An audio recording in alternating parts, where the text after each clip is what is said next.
ऐसा प्लीज मत कीजिए। कहीं ना कहीं आप लोगों का कुछ नहीं होगा, कहीं ना कहीं मैं शायद गलत कदम उठा लूंगी। कोई किसी के साथ नहीं है, और जो लोग बोलते हैं ना आपके हर प्रॉब्लम में हम लोग सुख दुख में आपके साथ है, कोई नहीं है सामने। तो हाँ बेटा, हाँ बाबू, हो जाएगा, तुम अपना काम करो, लेकिन अंदर ही अंदर जो मैं डिप्रेस्ड हो रही हूँ उसका तो कोई हल नहीं है। हाँ ना, और सबसे बड़ी बात है कि मैं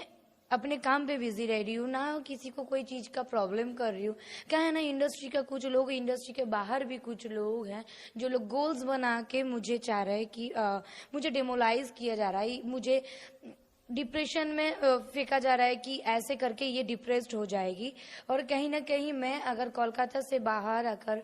पटना मुंबई कहीं भी अगर मैं अपनी इंडस्ट्री के लिए काम कर रही हूँ, कहीं ना कहीं मुझे प्यार है इस इंडस्ट्री में, और हमेशा की तरह मैं आपको बोली भी हूँ। और आज मैं सही में बहुत दुखी हूँ, क्योंकि मैं अपने आईडी से पोस्ट भी की हूँ, और कहीं ना कहीं मुझे बहुत ही ज्यादा खराब लग रहा है कि आखिर क्यों मैं किसी के साथ तो दुश्मनी नहीं किया हूँ, मैं कभी किसी का बुराई तो